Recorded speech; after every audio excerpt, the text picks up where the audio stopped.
Hey everyone, and you're very welcome to this session this afternoon. My name is Joanne Mangan, and I work with an organization called Growremote. For those of you who don't know about Growremote, we're a non-profit organization. We're on a mission to make remote work accessible and visible to everyone, everywhere. And you can find out more about us on our website at Growremote.ie. And I'm really delighted to introduce you to our guests today. So we have Liberty Insurance with us today. We have Roseanne Regan, who is the Corporate Communications Manager, and we also have Regina Caldwell, who is a Talent Advisor at Liberty.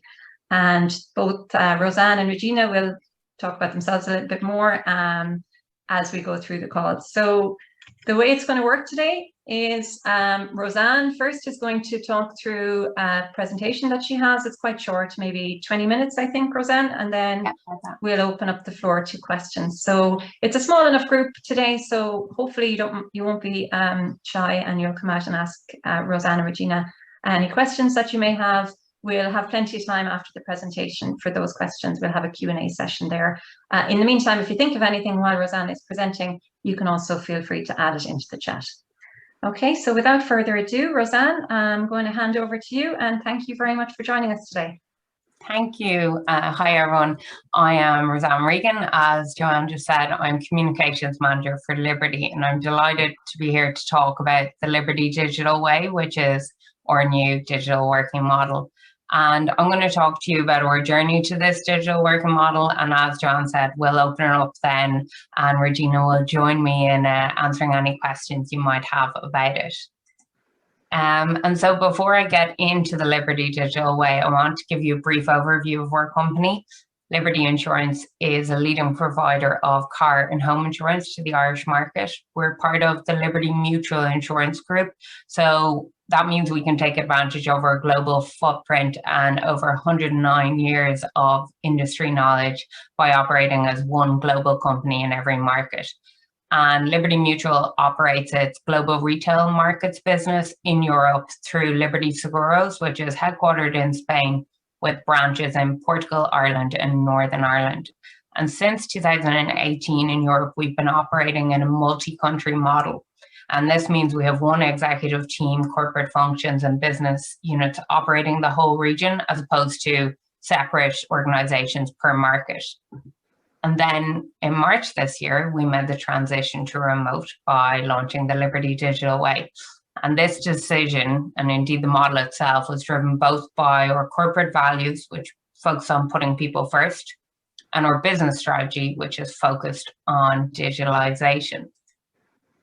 So before I get into that, I wanted to go through the two key drivers behind the Liberty Digital Way, because these two pieces, our corporate values and digitalization, really were the driving force behind it. So a bit about Liberty's digital transformation. In today's world, consumers are looking for new ways to protect what matters most to them, and their expectations are greater than ever. And in Liberty, our own expectations for our business are greater than ever too. And our long-term strategy focuses on being the benchmark for innovation in the insurance sector. And as part of this, we're undergoing a digital transformation. Last year, we announced a 100 million investment to build a whole new company in the cloud. A lot of the stuff I don't really understand the techniques of it, but it means that we no longer will have the complex legacy systems of old, that we can create new insurance products quicker and faster, and we can offer, really pro-consumer products that are disrupting the insurance industry, like customized insurance. We currently have rolled out only pay for what you need motor insurance in Ireland. And while we're in this huge process of change, and while we're so determined to move forward, one thing that doesn't change is our deep-rooted identity and values. I just want to make sure that these slides are changing as I'm talking. Okay, I've been given the nod. And at Liberty, we don't just talk about our identity and values. We really live by them, and I'm not just saying that. But what do I mean when I say identity and values? Our identity is our belief or purpose and promise as a company. Essentially, it's why we do what we do. And we believe that progress happens when people feel secure. We exist to help people embrace today and confidently pursue tomorrow. And we promise protection from the unexpected, and we promise to deliver that with care. And then our values are how we do what we do, like the way we work. And as an inclusive organization, in everything we do, we need to put people first, keep it simple, be open, make things better, and act responsibly. And I know a lot of this can just sound like corporate jargon, but every time we make a decision at Liberty, our guiding principle is to live by our values. And this goes from how we interact with customers to decisions that are made at an executive level. And our values don't just have a seat at the table, they have the deciding vote. And so in the context of these values and our commitment to digitalization, our journey to the Liberty Digital Way began. And so back in 2019, before the pandemic, we realized that we needed to offer a new model to meet the expectations required to retain and attract the best talent in the market.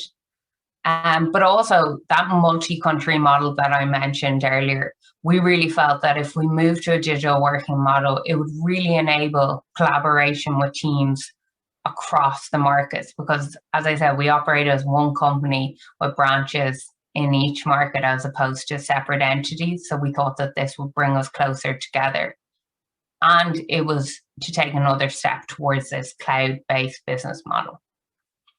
So we started piloting work from home in early 2019 with several teams, and the feedback was really positive. And we were getting more and more employees telling us that they'd like a digital working model.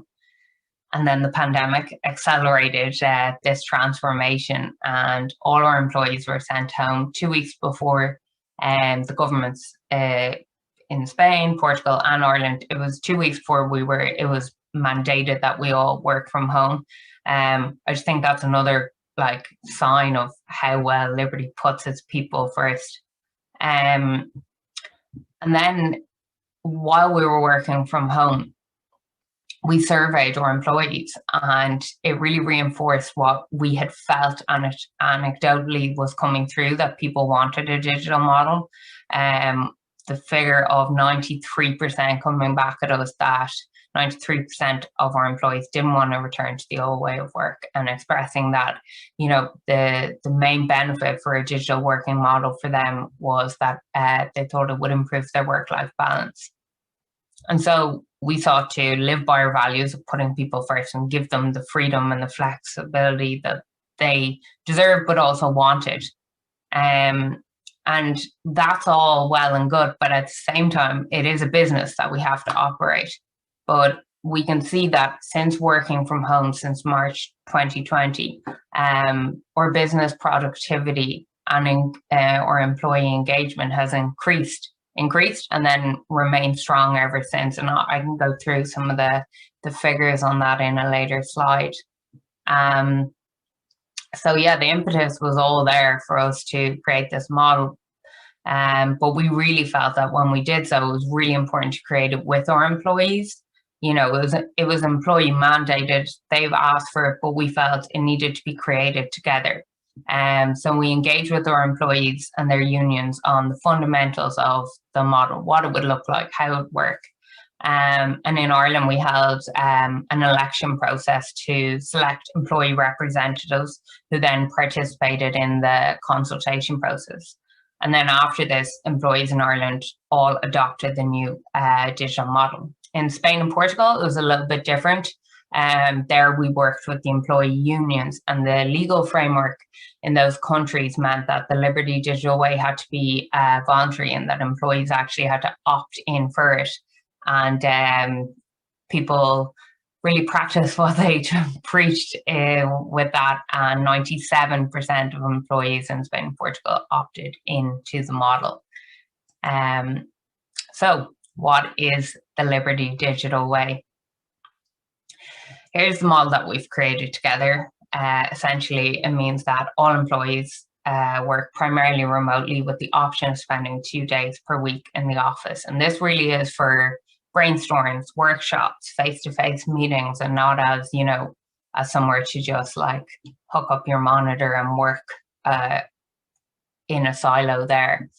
And everyone can work remotely from anywhere within their country of employment. All employees receive €660 per year to cover work-related expenses. So that's a €55 monthly amount that we receive on top of our wages that goes to cover, you know, your Wi-Fi, your electricity usage might go up. And during the pandemic, we launched a bursary so that everyone could get set up from working from home. And this was worth €460. So you could get your monitor, your desk, your ergonomic chair. And now going forward, all new hires will obviously be given that bursary also.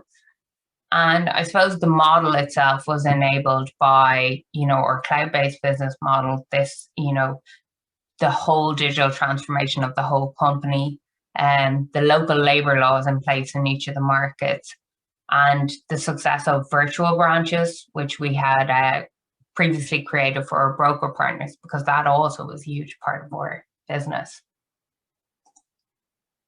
So after building it together, we really wanted to celebrate it. So we created a multi-layered communications campaign to launch the Liberty Digital Way. Naming it and launching it both internally and externally built excitement about it and instilled a sense of pride in our employees. And so, you know, people were getting teaser videos sent out to them about the Liberty Digital Way that we were launching, and we launched it with a big town hall. And then they were like opening, you know, the Irish Times, and they say Liberty commits through digital work, and they really felt part of, you know, this exactly what we want people to feel, that we are a pioneering company in a traditional industry, and that we're using innovation to kind of set ourselves apart from our competitors. And we got really strong feedback about that they felt kind of proud, even, you know, especially with things like media coverage coming through. So it was nice to see it all come in full circle. So how has it all been going, I suppose? And as I said, 93% said when they were surveyed kind of back last year during the heights of the pandemic that they didn't want to return to the old way of work. But I know I've been hearing, you know, you'll hear HR experts on the radio and saying, you know, when push comes to shove, people won't actually want a digital model. They just think they might now. But I thought it was really interesting that where the model wasn't mandatory in Spain and Portugal, we even got a higher take up than what people had originally envisioned. So 97% opting in for it. And in terms of our productivity, we've seen consistent customer and broker net promoter scores. So we would do monthly surveys with customers and brokers to rate their satisfaction. And we've seen, you know, everything has leveled, if not increased. And from a customer service point of view, where the tasks per hour, which we record in the service centres, has actually increased. And then really importantly, which is something we're most proud of, is that the employee satisfaction, we do eNPS scores every month, that reached record highs and has maintained that since we launched the model. So the feedback is there that people are happy with this. And we have developed a robust internal communication strategy to keep everyone engaged in this digital model, because I think it's a challenge that all companies looking to go remote will have. Like, how do you keep people connected and keep everyone engaged while looking into their screen? And to be honest, I'd need all day to get through all the different elements that we have done, and I'd be happy to talk about them in the discussion piece. But we have elements like digital coffees with executives. So that's like a skip level meeting where I'll get an invite for me and 10 others who are at, say, my level with one of the executive leaders. It might be the CIO, and it's just a coffee and a chat where you might feel like you can ask about something that you mightn't be comfortable asking your manager or your team. So it's a really nice way of like breaking down the kind of the levels within Liberty. And there's also things like online counselling offered to all our employees and their family members. We've had virtual yogas, well-being classes. I was on a plant workshop recently, but yeah, there's just so much going on. And as I said, I can talk about this in the discussion piece. And then when it is safe to return to the office, because no one's been back in the buildings yet. As I said, putting people first, we really mean what we say. So we didn't reopen at any stage during the pandemic. But when we do, we see that as like where we'll get another opportunity to engage, to have those workshops and brainstorms and team meetings.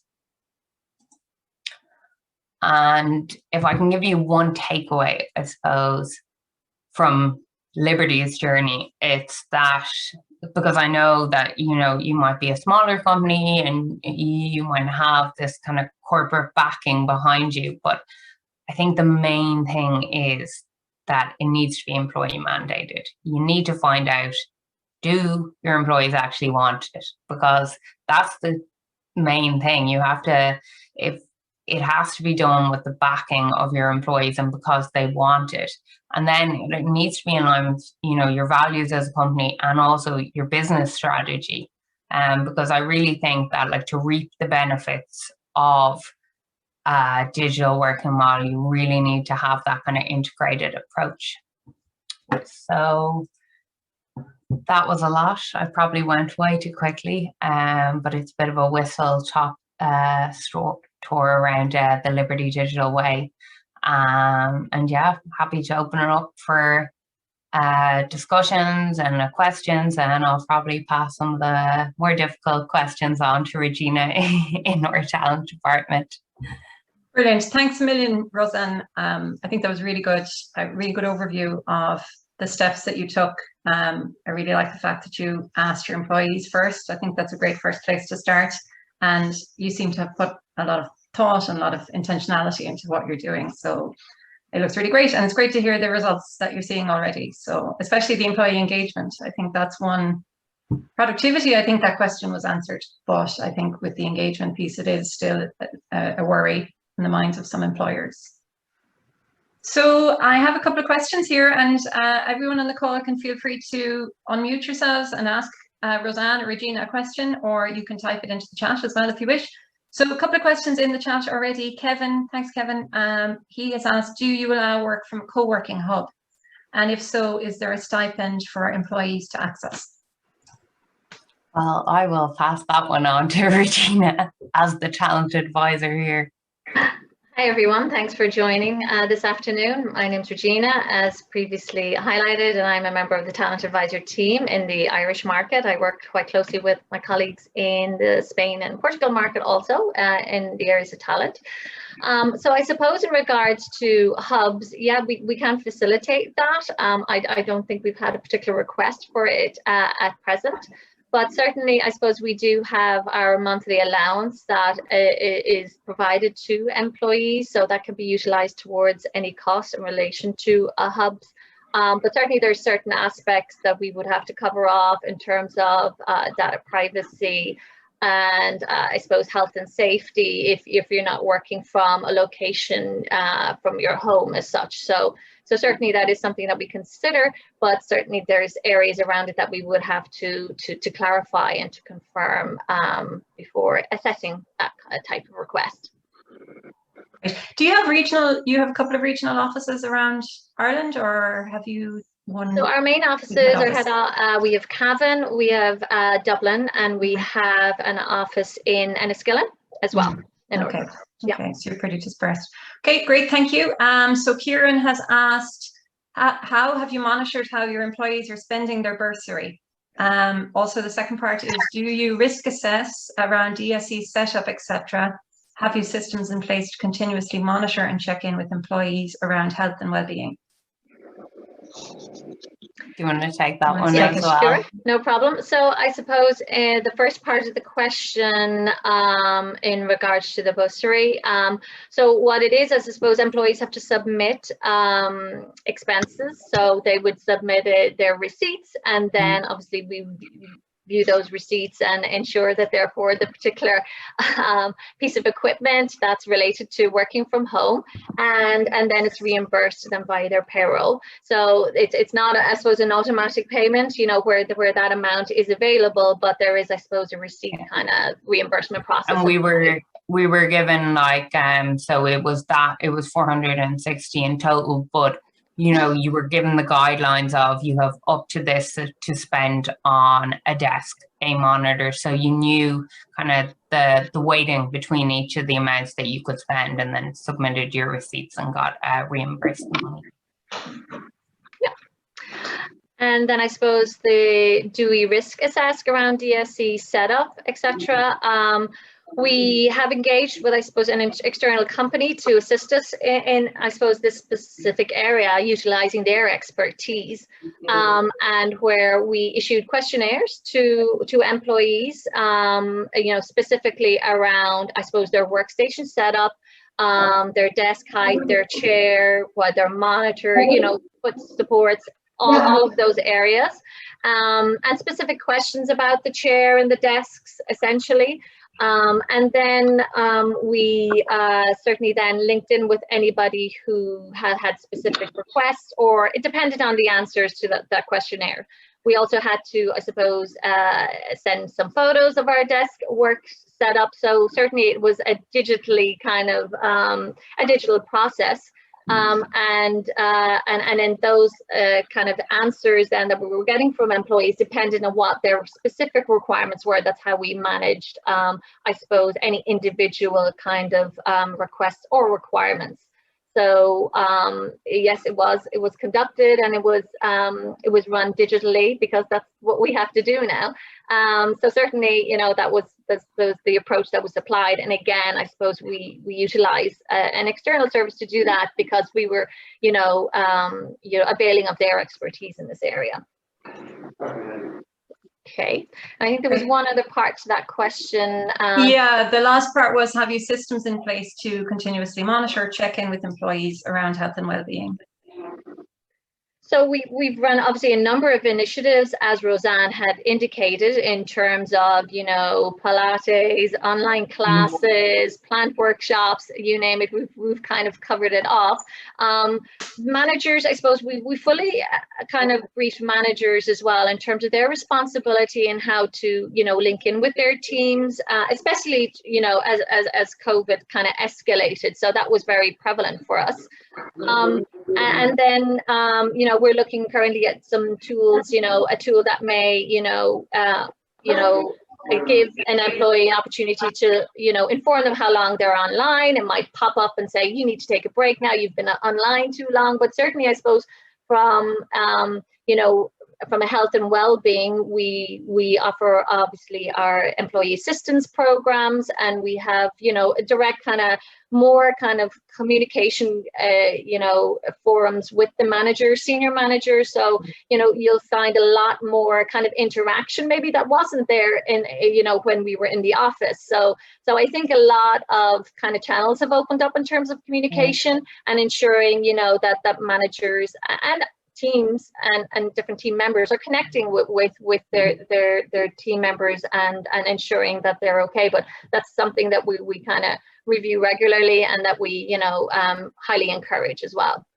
Yeah, and I think it's really, oh, sorry, Roseanne, go on. No, I was just going to say that even with my own team, we have, like, you know, we've set meetings every week, but we check in for 15 minutes every morning, the whole team. And that was led by, you know, our leader, where we meet 15 minutes, just literally say, everyone doing okay? How is everyone? And it's that quick check-in. And we've actually started recently, too. These are outdoor kind of walking sessions as well, which can be make me very jealous of my colleagues in Spain as I'm walking around in Ireland.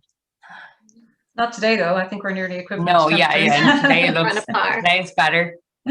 I was going to ask, because that's one thing that's really important, and that remote workers often find they're less likely to take their breaks or leave their desks. You can kind of get into your zone, I guess, because it's quieter. So how do you make sure people are taking their, getting up from their desks, walking around, the kind of things they might do more in an open plan traditional office environment?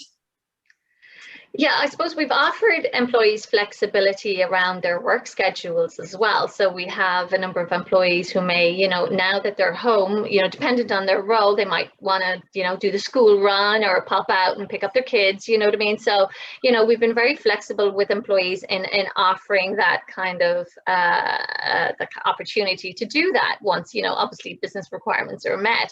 So certainly, I suppose, ensuring that people are taking their appropriate breaks. As I said, we're looking at a tool at the moment that will, pop up and say, look, you've been online for a period of time. You may need to take a break, but certainly it's managers having that closer kind of connection with their employees to ensure that, that they are availing of breaks, and, that they're not seeing people online, I suppose, past their working hours if they haven't asked for that flexibility and things like that. So there's certainly different elements that we've looked at to try and ensure that employees are taking the breaks. And I suppose during COVID, it has been very difficult, for people, because it's not their normal life, and where things have been closed and they haven't been able to connect with people, meeting them for lunch or coffee or whatnot. So certainly, as restrictions have been lifted, and these kind of services have back open, people have a little bit more freedom now to kind of ensure that they are going out, but certainly during that COVID kind of heavy kind of restriction period, we definitely encouraged employees to keep connected with their manager, and just that it's kind of, as Roseanne indicated, that daily check-in or a couple of times a week to ensure that the employees are doing okay, and that they're, what challenges they're finding, and how the company can help them. In essence, I suppose a company can't offer assistance until they know, what challenges people are faced, or because everybody's situation is very different, and what flexibility they may need. Everybody has different circumstances in their homes, or could be minding elderly parents or children, or so on and so forth. So certainly it's about having that personal connection, I think, as a starting point, and then, maintaining those regular check-ins to ensure that people are doing okay, I think, because that was very prevalent for us during COVID. And I think we've maintained that as time has gone on and restrictions are lifted. But certainly, I think there's a better connection that employees have with their teams and with their managers now as a result. Yeah, and great. I think it's that we have that kind of layered approach to, you have your daily check-in with your team, but also you've a one-to-one with your manager. Most teams would have that in place, where it's kind of that one call of the week where you can any issues that you're having. But then things like those skip level meetings I mentioned, we don't want to leave any kind of stone unturned in terms of an opportunity to kind of give some feedback, the same way with the EMPS surveys that go out every week, that it's all about communication. We're constantly looking for feedback. So if anyone is struggling, it's very easy to find that.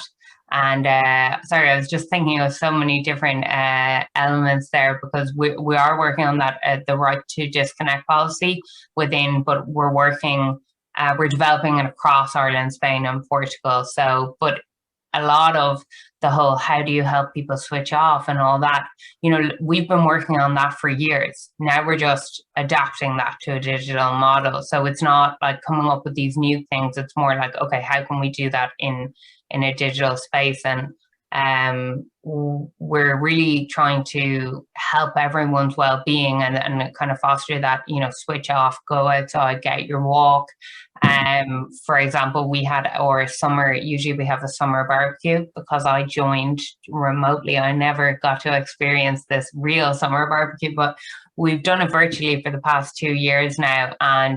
And this year, everyone was actually sent out, wireless headphones, and a Nest and a Fitbit. So instead of, last year we were sent out kind of food hampers with food from Spain and Portugal and Ireland to make us feel together as one team. And this year the focus was on okay, digital is our strategy, but how can we use it to actually improve our life and well-being, as opposed to, oh, digital is great, let's all sit in front of a load of screens. So, we've now, we had a step challenge to raise money for charity. So there's lots of different elements going on to ensure that everyone is not only connected, but that everyone's, well and safe. Brilliant, that's great. I do have it's kind of a practical question, just based on what you were saying about giving people a bursary to order their equipment. What happens if a person leaves? What happens to their equipment? Have you gone for that far ahead in the future?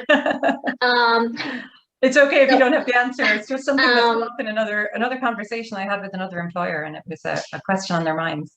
Okay, so at present, I suppose if it's an IT piece of equipment that our technology division has issued out, we will look to get that resent back to the company. Sure. But anything that's claimed, I suppose, in terms of a desk or chair, at present, no, we don't look to get that back to the company. But in future, we may look at, I suppose, different avenues where we provide those kind of tools to employees or new hires, at a certain point, to then not having go through that process where the employee has to do it themselves, what I mean? So we would send out the right spec chair or desk and so on and so forth.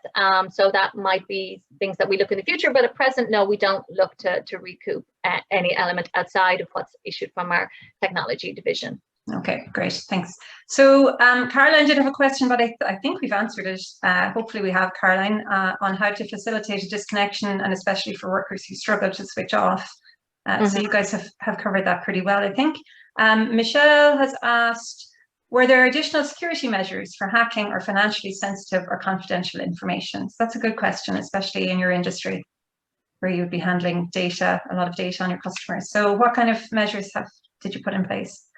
I suppose, as I said, we're on this digital transformation. So for us, it was the pandemic accelerated this move to digital work, as opposed to, us having to reinvent the wheel with getting everyone able to work remotely. And that investment in that cloud-based technology, security and data protection is so important for that piece, that our IT department had been working on that for the past 2 years. And then as employees go, and I'm sure Regina would know the ins and outs of this better, but we have regular training in compliance and in how to be safe with data and security from a home point of view. But in terms of our system and our network, we were in that move before the pandemic, so that we want to have a really lean and agile business model where, we're working off the cloud, as opposed to, old structural issues. So thankfully, we kind of had the data protection and this IT security point kind of covered off from that. And I'm sure Regina will probably do a better job at answering that question. No, it's obviously those areas are extremely important as a business. So informing your employees, I suppose, their responsibility when it comes to data protection, especially now that the employees are working from home, and IT security. So it's about, I suppose, communicating the relevant data to the employee at that level, what I mean, ensuring that they know what their responsibility is and what risks are there. So certainly, when you're looking at it from an employee's perspective, it's ensuring that you get that communication right, and that it's regularly then issued to employees, as Roseanne had kind of indicated. Brilliant, thank you. Okay, so I just want to encourage, if anyone has any other questions, do feel free to stick them in the chat. But in the meantime, I have a couple, if you guys don't mind. So I was just wondering, when you go back, so you mentioned, you're obviously, your staff aren't in the office yet because of their safety, which is a good thing. And I think most employers are in the same boat right now. When you do open things up, I'm assuming anyway, you will have some people coming into the office, some people working from home, and it may be kind of fluid, especially in the beginning, I guess. Do you know how you will manage that? Like, do you have some practical plans in terms of how to manage who's in the office versus who's out, your space, where people would sit, that kind of thing? Could you talk a little bit about how you see that working? Sure, yeah. So I suppose at the outset, we have to ensure that managers apply consistency, the managers within certain divisions. So we can't have, let's say, one manager, let's say within our operations division saying, okay, I want my team in once a month or twice a month, you know what I mean? So ensuring that there's consistency in that regard for specific areas of the business, I think is critical and key. And then we're going to apply a booking tool so that you can book your desk within the relevant office that you are kind of linked to. So that I suppose is still kind of in production, and is it going to be totally perfect when it's rolled out? Is anything? Probably not, but certainly that's going to be utilized so we can, I suppose, then review, okay, who's in the office, from a health and safety perspective, and also I suppose how often people are going into the office, and then gauge, I suppose, what people want and need. So, if somebody wants more time in the office, can that be facilitated or whatnot? So certainly, that tool will then, I suppose, give a lot of context behind that approach of people going in and when they want to go in and how often, you know what I mean? So that will be, I suppose that's going to be key for us in terms of reporting on it and seeing who's in the office and at what time frame. So that is the approach that we're going to apply. And for your managers then, do you have a policy for them that say, they should also avail of the remote working as much as possible, so that it's not a case maybe that the managers are coming in, then the team might feel obliged to come in one of those kind of situations? That's the thing. That was one of the first questions I think a journalist asked when we first launched the model is, well, what about the CEO and the executive team? And we said, yeah, they're fully they're working from home, and it's not a piece of, I've been reading a lot about this. People are fearing that when you go back to the office, maybe your opportunity to progress mightn't be there if you're remote versus if you're going in. But in Liberty, digital is our business strategy. It's digital first. We have and the management team, the executive leaders are really bought into that, to our business strategy, and they're living by it. They're not just telling us, oh, you want to work remote, off you go, and we'll be in the office. So yeah, it's from the top down that everyone's taking this approach. I think that's so important for anyone who's on the call, I think, who's considering their post-pandemic working arrangements. I think having that remote first approach, digital first, and having the management and the leadership team fully bought in is critical, because I've heard anecdotally of situations where the employees will be allowed to work from home, but the managers are already saying they're dying to get back to the office for whatever reason. You just have to be so careful, because if all the managers are in, then it's going to make people feel like they have to. And if people who need to be outside of the office for other reasons, if it's all of those people who are out working remotely, whereas other people are in the office, you just have to be so careful not to have a two-tiered workforce. And I think for us, our structure, that multi-country model that I spoke about, it's actually, well, I personally joined remotely, so I don't know the other side to it, but the visibility you get from a digital model with the executives and the senior leaders, because we have executives based in Ireland, based in Spain, based in Portugal, and there's no geographic barrier there with if you want to progress within the organization, or maybe I won't get that visibility with senior management or leaders, but because of the digital working model, it kind of breaks those down. So you have the opportunity to kind of, progress and have those opportunities to, meet other people within the organization that you mightn't have if we were working fully, just in physical model.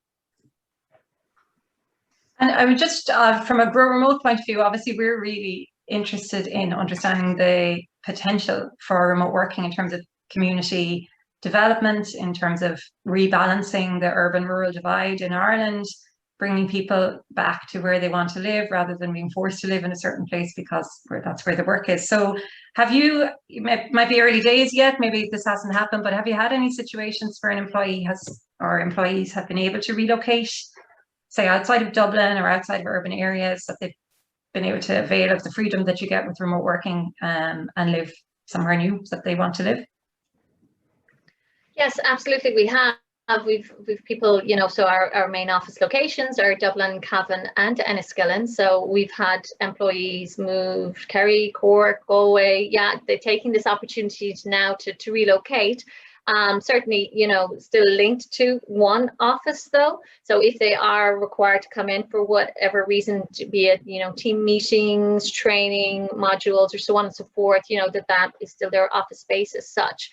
So yes, we've had a number of employees who have moved and relocated and taken that opportunity, I suppose, to now maybe accelerate some plans that they had, that maybe they saw were so many years off in the future.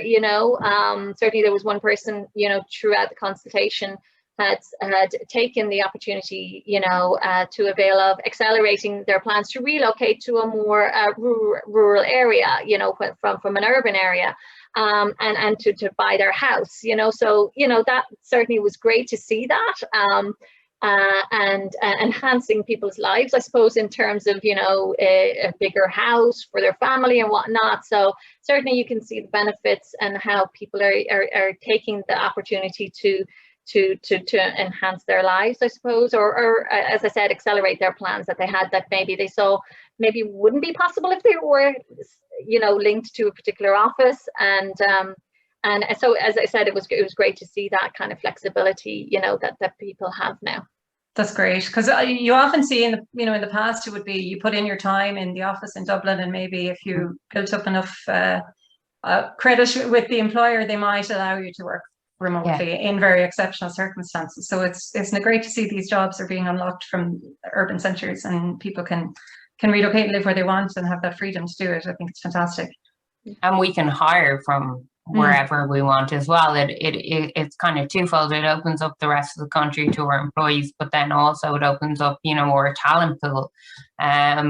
And as well as that, not just the people who, I'm based near the Blanchardstown office and now I can relocate, but we had a lot of employees who were living, say, an hour away from the office, and suddenly they have, 2 hours extra per day. I know we had one guy whose wife was pregnant, and he, what would have been quite a stressful time at, bearing in mind he was doing a commute that would take up 2 hours of his day in normal times, and suddenly you have that more time for your family. So it's not just, moving away from where you are to more rural areas. It's people who are doing that kind of commuter life that are, their lives are enhanced in that sense, that they have more time to spend.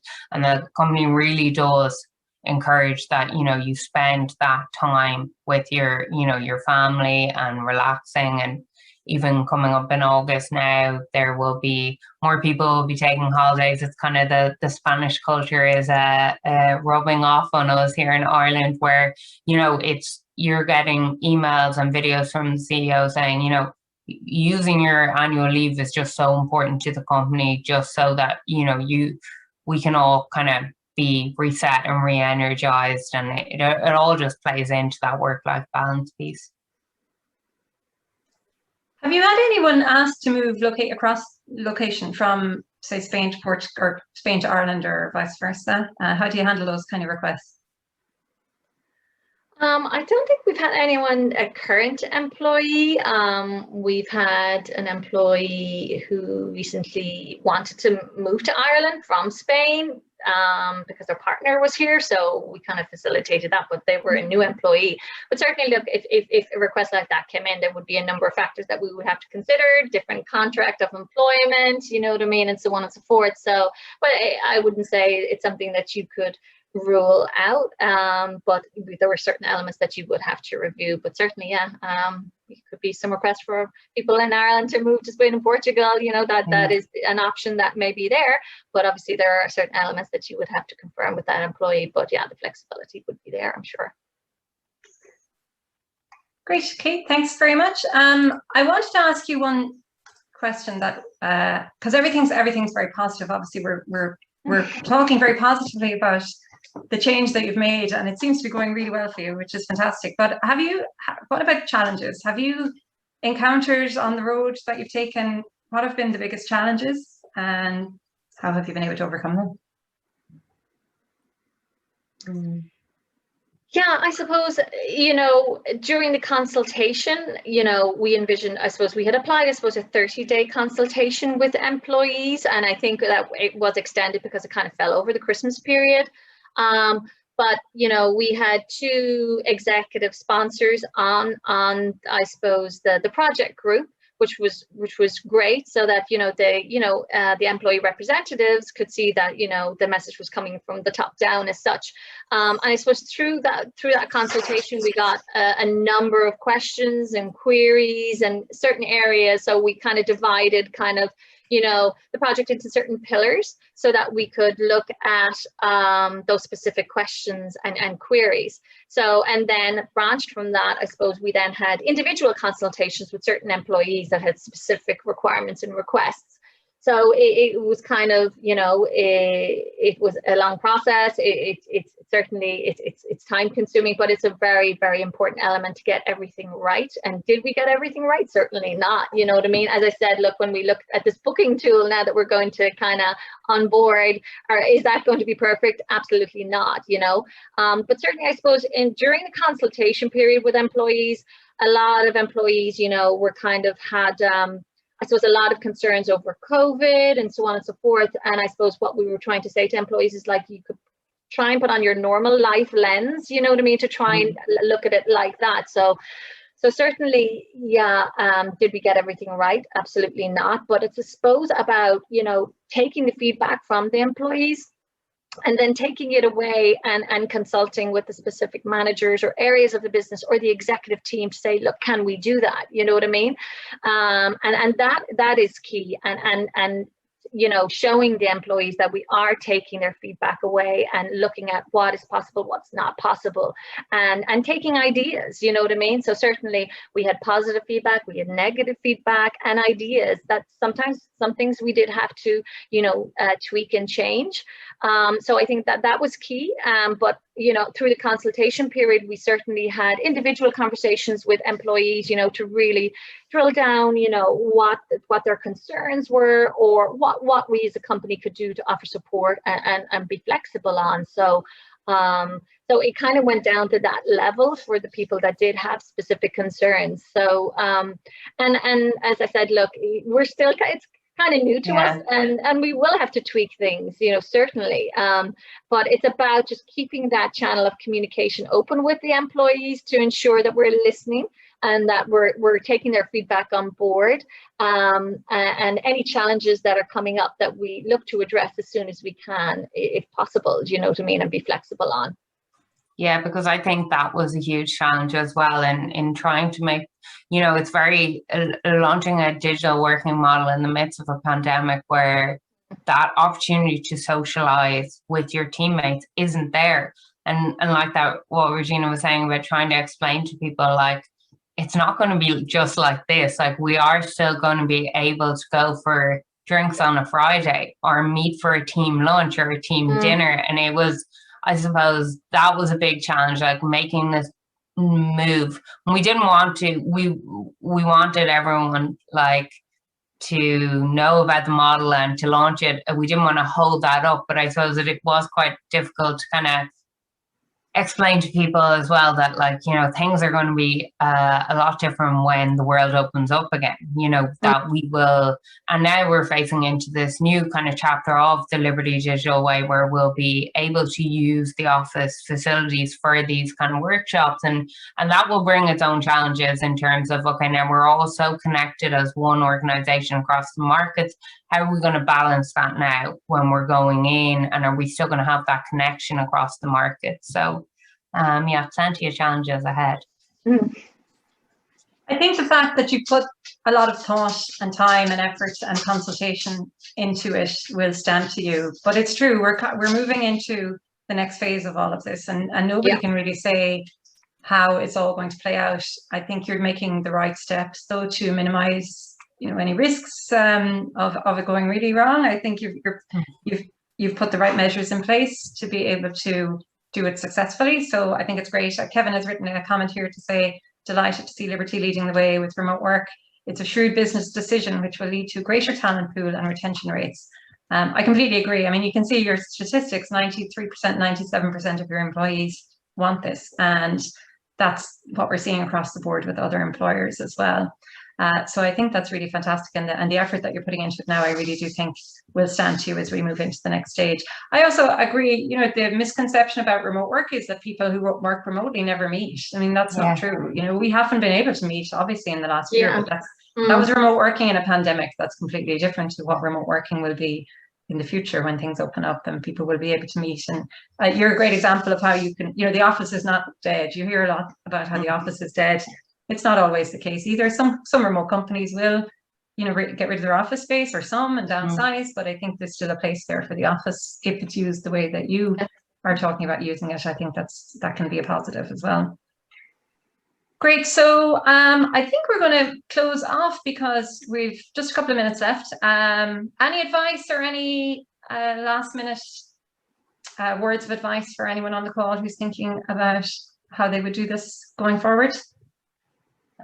I think that piece about, you know, your employees have to want this. So ask them what they want, what kind of model they want to work with, and that ultimately you can have all these plans, but you know, it has to be mandated by employees, and they have to lead the way because it's their lives. And Regina is the expert on the whole consultation process, but that bringing people on board and creating the model together means that, you know, it's something that's fluid and constantly changing, and you're listening and adapting, as opposed to, you know, coming in at a top level and imposing a new model on people that they really just didn't want and don't feel a part of.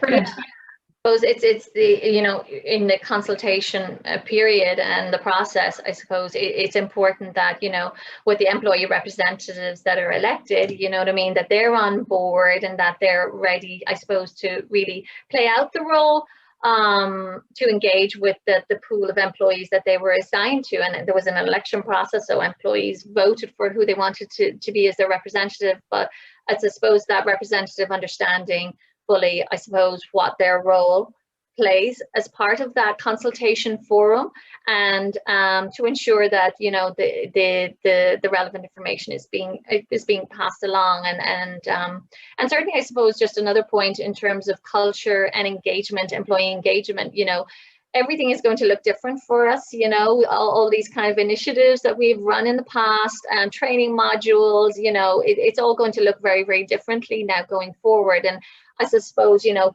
the key focus in those areas is to how it's going to look differently, and put a lot of thought and, I suppose, work into how these initiatives are going to work digitally, if that's the way forward, because, you know, digitally may work for some people, but then it doesn't for others, and we really have to be considerate to that for the people that do need that face-to-face interaction, and what we can do to kind of bridge the gap that may be there. But there are two very important areas that I think are key, along with the communication with the employee, because we have to keep that company spirit alive, you know what I mean, in terms of culture and engagement, certainly. Brilliant. So those are great takeaways. And Anthony has written, I liked, we built it together and celebrated together. So that's great. That's a nice phrase to finish the call with. Yeah. Unless anyone has any other questions, or Regina or Roseanne, you have any final comments? I think we might finish up here today. So I just want to say thank you to you both for joining. We're very excited to see how things are going to work out. I feel pretty confident that you're on the right track. I think time will tell when things open up, but as I said, I think you're putting the right measures in place, that you're putting your employees first, and that's really what it's all about. So thank you for sharing your experiences with us today.